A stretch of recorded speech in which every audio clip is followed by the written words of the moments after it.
c'est parti. Pour une seconde et nouvelle, jamais lue dans Horrifique Histoire, il me semble. Une nouvelle Horrifique Histoire.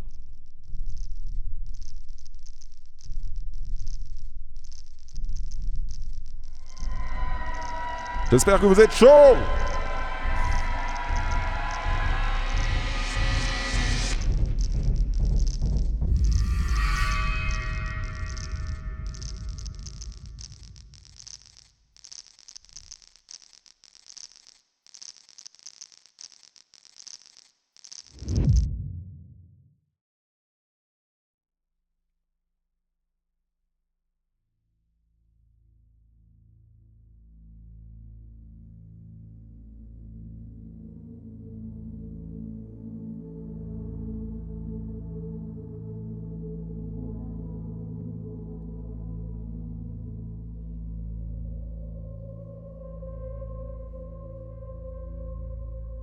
Le dîner avait été bon.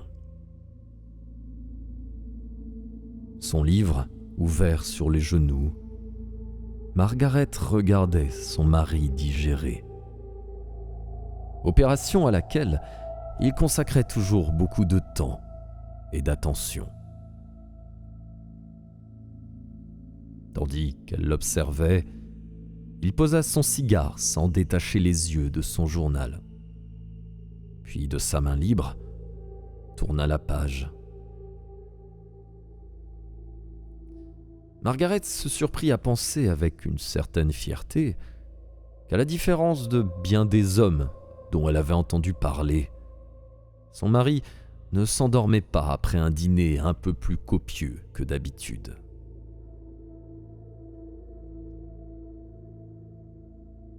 Elle feuilleta distraitement son livre, qui ne l'intéressait pas. Elle savait que si elle demandait à son mari de l'emmener au cinéma, de faire un tour en voiture ou de jouer au rami, il accepterait en souriant. Il essayait toujours de lui être agréable, maintenant encore, après 10 ans de mariage.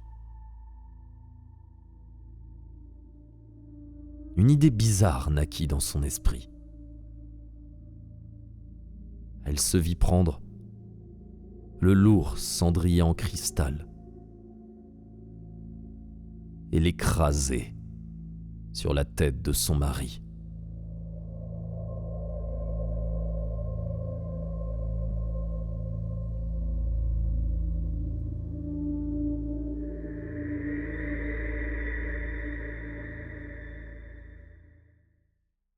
« Voudrais-tu aller au cinéma ?»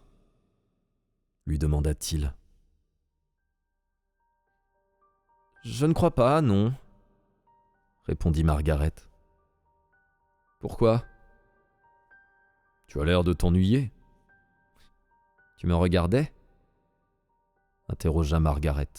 « Je croyais que tu lisais. »« Je t'ai observé du coin de l'œil. » Il lui sourit, le sourire d'un homme qui, après 10 ans de mariage, est toujours attendri par sa femme.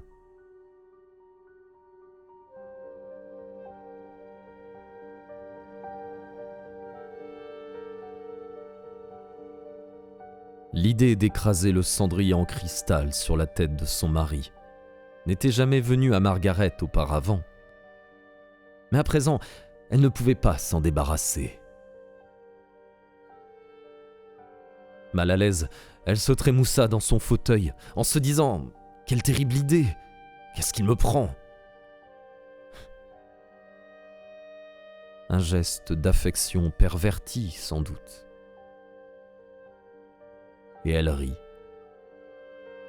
« Quelque chose de drôle ?» demanda son mari. « Non, rien, » répondit Margaret.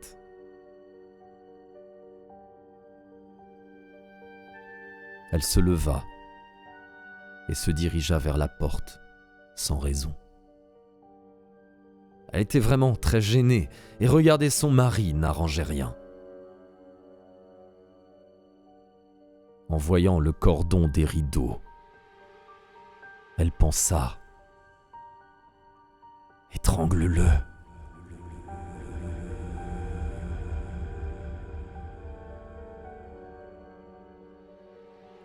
Ce n'est pas que je l'aime pas, se dit-elle. Je suis juste d'humeur morbide ce soir. Comme s'il allait arriver un événement grave. Un télégramme qui serait livré ou une panne du réfrigérateur. Noie-le, suggéra le poisson rouge dans le bocal. Arrête, s'admonesta Margaret en sortant dans le vestibule pour que son mari ne la voie pas s'il levait les yeux de son journal. C'est parfaitement ridicule. Une adulte qui se fait ainsi des peurs idiotes. Tu redouteras bientôt de croiser un fantôme si tu continues. Il ne va rien lui arriver, Margaret, faillit-elle dire à voix haute. Il ne va rien arriver de mal, ni à toi, ni à ton mari, ni à une personne que tu aimes. Tu ne cours aucun danger. Margaret ? Lança son mari. Oui. Quelque chose ne va pas ? Non, chérie, répondit Margaret. Je vais juste boire un verre d'eau.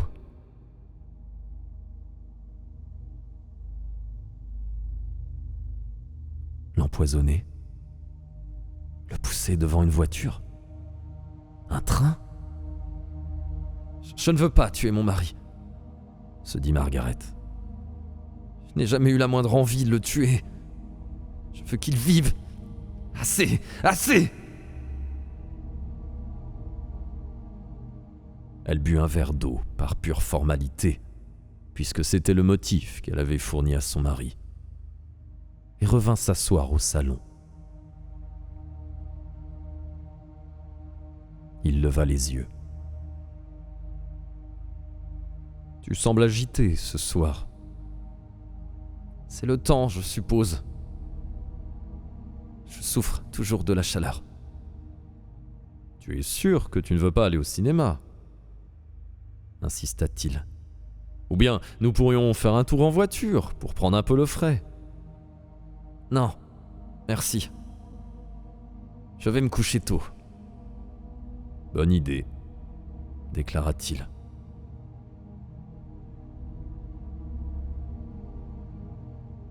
« Que deviendrais-je sans lui ? » se demanda-t-elle. « De quoi vivrais-je ? Qui voudrait m'épouser ? Où irais-je ? Que ferais-je de tous les meubles ? Je pleurerais en voyant sa photo et je brûlerais ses lettres. Ses vêtements, je pourrais les donner, mais la maison ? Et qui paierait les impôts sur le revenu ? J'aime mon mari, se dit Margaret sur un ton catégorique. Je dois arrêter d'avoir cette pensée dans la tête. C'est comme une stupide chanson qui me tourne dans la tête.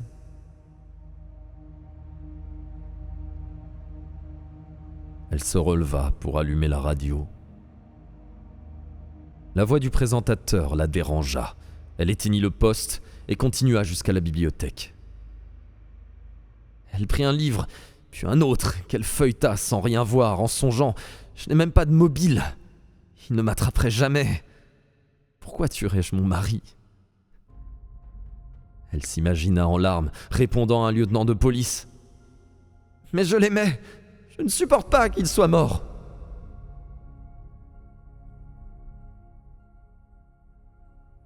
« Margaret, » dit son mari. « Y a-t-il quelque chose qui t'inquiète ? » ?»« Non, chérie, » répondit-elle. « Pourquoi ? » ?»« Tu sembles vraiment très troublé ce soir. As-tu de la fièvre ? » ?»« Non, un léger frisson peut-être. » »« Viens ici, que je te touche ton front. » Docilement, elle vint se pencher devant lui afin qu'il lui pose une main sur le front.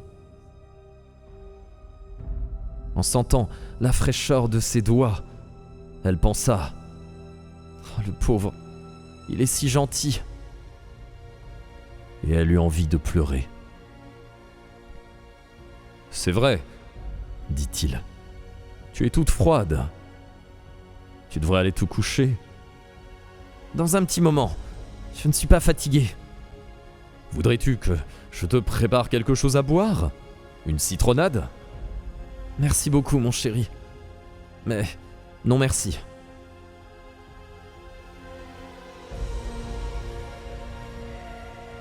Il paraît que si on laisse tremper une cigarette dans de l'eau toute la nuit, l'eau devient de la nicotine pure le lendemain matin, un poison mortel. On peut en verser dans du café, et cela n'a aucun goût. « Et toi, veux-tu que je t'apporte un café ?» demanda-t-elle en se surprenant elle-même. Il leva les yeux à nouveau, interloqué. « J'en ai déjà bu 2 tasses au dîner, mais merci quand même. » « Je suis assez courageuse pour le faire, » pensa Margaret. « Qui s'en souciera encore dans 100 ans ? Je serai morte moi aussi, et à quoi bon se préoccuper des meubles ? » Elle envisagea l'affaire concrètement. Un cambrioleur. Premièrement, appeler un médecin, ensuite la police, ensuite sa sœur et son beau-frère. Elle raconterait la même histoire à tout le monde, la voix étranglée par les larmes. Inutile d'organiser quoi que ce soit à l'avance. Plus on prévoyait ces choses-là, plus on avait de chances de commettre une erreur. Elle ne se ferait pas prendre, tant qu'elle conserverait une vue d'ensemble, sans se perdre dans les détails. Si elle commençait à craindre de laisser des empreintes, elle était fichue. Nos peurs nous rattrapent toujours. « As-tu des ennemis ?» lâcha-t-elle sans réfléchir. « Des ennemis ?» Il prit d'abord la question au sérieux, puis répondit en souriant. « J'imagine que j'en ai des centaines, des ennemis secrets. » Je ne sais même pas pourquoi je t'ai demandé ça, dit-elle, en s'étonnant encore elle-même.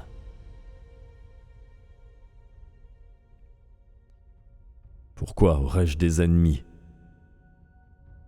Interrogea-t-il, d'un air plus grave, en délaissant son journal. Qu'est-ce qui te fait croire que j'ai des ennemis, Margaret ? C'est idiot, une idée farfelue. Elle sourit. Et bientôt il lui sourit aussi. Je suppose que le laitier me déteste. J'oublie toujours de sortir les bouteilles devant la porte. Le laitier, ça ne conviendrait pas. Il le savait et il refusait de l'aider. Elle contempla le cendrier en cristal, brillant, iridescent sous la lumière de la lampe. Elle l'avait lavé le matin et rien ne lui était venu à l'esprit. À présent, elle songea. Il faut que ce soit le cendrier. La première idée est toujours la meilleure.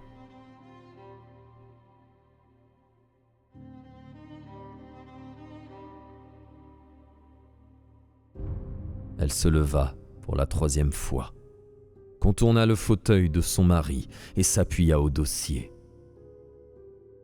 Le cendrier se trouvait sur la table, à sa droite. Elle se pencha pour embrasser son mari sur le sommet de la tête. « Je t'aime plus que jamais, » dit-elle. Et sans la regarder, il lui caressa les cheveux d'une main affectueuse. Délicatement, elle prit son cigare dans le cendrier et le posa sur la table. Il ne remarqua rien tout d'abord, puis, tendant la main vers son cigare, Il s'aperçut que celui-ci était tombé sur la table, le ramassa aussitôt et vérifia que le bois n'était pas brûlé. Un coup à mettre le feu à la maison, fit-il remarquer.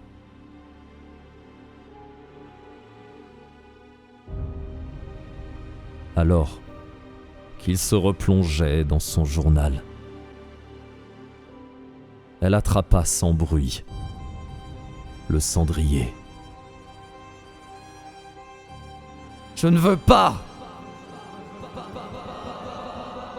dit-elle en le frappant.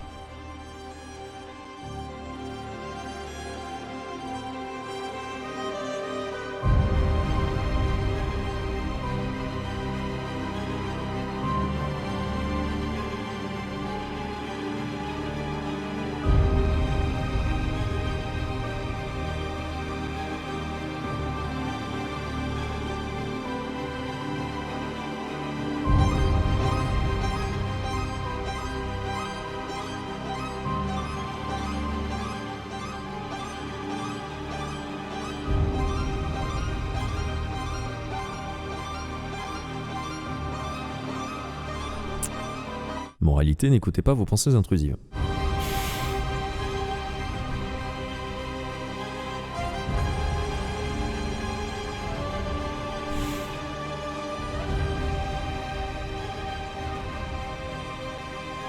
Et pensez à consulter des professionnels de la santé mentale.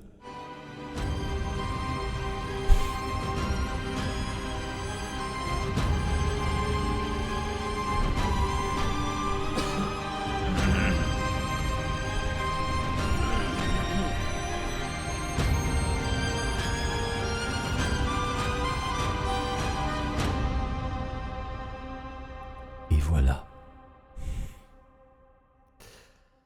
Ah,